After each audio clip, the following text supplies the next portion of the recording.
Hi, this is Galit Goldfarb. Thank you very much for joining me here today. Today I'm going to be talking about how to treat and manage diarrhea with diet and lifestyle changes.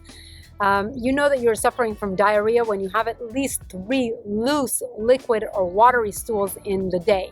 The stools become loose and watery because of excess water content in the stools, and this excess water in stools comes from either reduced water absorption by the bowel or increased water production and elimination.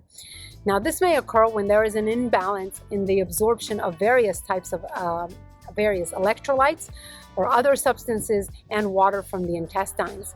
In the acute form, diarrhea may last for a few days up to 2 weeks. Diarrhea is considered chronic when the symptoms last for more than 2 weeks. Chronic diarrhea tends to be non-infectious.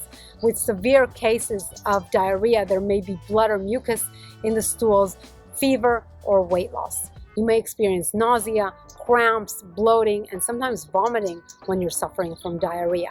The causes of acute diarrhea vary from bacterial or viral infections to contaminated water exposure from swimming pools, for example, reactions to medicine, allergies, or food poisoning. In some cases, the gut epithelium, the lining of the gut, becomes temporarily damaged from the toxins or infectious agents, leading to an inability of the cells to absorb water and absorb electrolytes, resulting in watery stools. Malnutrition is also a risk factor for diarrhea incidence, duration, and severity, and people with sufficient nourishment before diarrhea disease will recuperate faster. Now, chronic diarrhea causes often come from other parallel diseases such as Crohn's disease, ulcerative colitis, celiac disease, irritable bowel syndrome, hypothyroidism, small intestinal bacterial overgrowth, parasites, allergies, and intolerances such as lactose intolerance, where diarrhea is the symptom. Now, in lactose intolerance, lactose, the sugar found in dairy products, is not broken down by the enzyme lactase due to lack or decreased amounts of this enzyme. Now, for most people, past childhood age, the enzyme lactase decreases in its activity and even becomes absent completely. Lactose cannot be absorbed from the dairy products, so lactose stays in the gut. And lactose is osmotically active, meaning it retains and attracts water to it, leading to watery diarrhea. Fatty chronic diarrhea often occurs in people with allergies that consume the allergen, for example, gluten products for people with celiac disease or people with pancreas inflammation. The inflamed pancreas cannot properly release the digestive enzymes necessary to break down the foods, resulting in nutrient malabsorption. Symptoms include upper abdominal pain, flatulence, pale stools due to malabsorption of fats. And stool and blood tests can determine the cause of the diarrhea usually. And if left untreated, diarrhea, chronic diarrhea, will cause dehydration, which can be life-threatening. Also, acute diarrhea will lead to dehydration, but often this passes within a few days and is usually not life-threatening. So let's talk about ways you can manage diarrhea before it becomes severe. First of all, number 1 is rehydration. Rehydration therapy is an essential aspect of managing diarrhea. Dehydration, when severe, will affect kidney function, and drinking more water or diluted fruit juices can help replenish fluid losses. You want to drink 8 to 10 glasses of water a day. Other ways to replenish your fluids are consuming clear broth or low sodium soups. You can see my video on hydration levels and how much water you need to drink.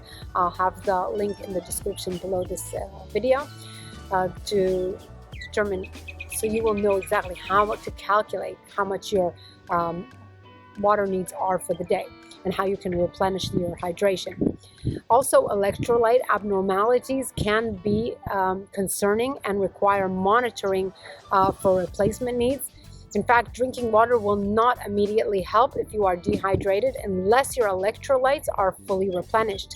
If diarrhea persists, especially in chronic conditions, you must replace lost electrolytes. These can be taken as an effervescent tablet to add to your water. It's not really tasty, but it is very, very crucial. Or you can take it through an electrolyte drink. Go for caffeine-free electrolyte drinks.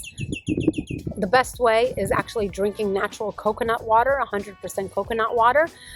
It is naturally hydrating, has all the electrolytes needed, and is a very healthy drink. It's also rich in vitamin C for immune health and in potassium for heart health. Also, a teaspoon of honeycomb for those not allergic to it can be very beneficial. You also want to prevent infections.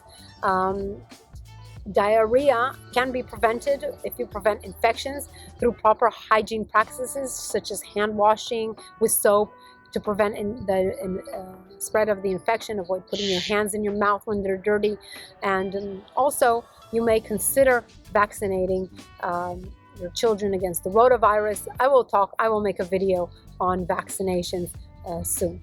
Also, you want to prevent malabsorption. If the transit time is high in the intestines, the body cannot absorb the proper amount of nutrients and fluids. Nutrients such as zinc or iron may not be absorbed sufficiently, leading to more health issues. You may supplement with these nutrients in the form of liquid zinc or liquid iron forms. For example, zinc sulfate, 10 milligrams, or liquid iron. Both should be taken on an empty stomach, but never together, as these contradict the absorption of each other. Also, EGCG, which is found in green tea, a very potent antioxidant, helps the absorption of zinc into the cells. You also want to avoid sugar alcohols, mannitol, sorbitol, xylitol. These sugar substances are not well tolerated, especially when consumed in high amounts, and they can cause bloating and diarrhea in sensitive people and may lead to a microbiome imbalance, delaying recovery from diarrhea. Also, you want to avoid foods that irritate the bowels. These foods include spicy foods. These further irritate the bowels. Processed foods, fatty meats, dairy products, fried foods, and sugary foods.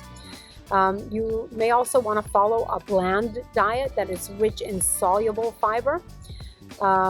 Previously, doctors were recommending the BRAT diet, which stands for bananas, rice, applesauce, and toast. However, it is very lacking in many nutrients and sufficient soluble fiber. So this diet may not be the best choice, although still some doctors still refer to it. Bananas are excellent. Apples are excellent with their peel, better than applesauce. Oats can replace the refined grain toast, as they are a good source of soluble fiber, which slows the digestion and help water and nutrient absorption. Also, carrots, peas, beans, barley crackers, oranges, boiled potatoes are a rich source of soluble fiber and all of which are very helpful for diarrhea. It's also better to consume smaller meals throughout the day rather than one big meal.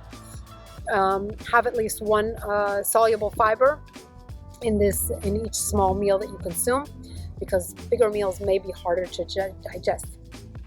So to conclude, rehydrate your body properly with water and electrolytes. Avoid foods that contribute to diarrhea. Consume foods rich in fiber, and especially soluble fiber, and replenish lost nutrients if the diarrhea is chronic, and maintain hygiene practices to prevent infections and future diarrhea. So I hope you found this video valuable. If you did, give it a thumbs up. Please also subscribe to my channel, and please also visit my website, thegorilladiet.com, to help you move your health and wellness to a better place for you. Thank you very much for joining.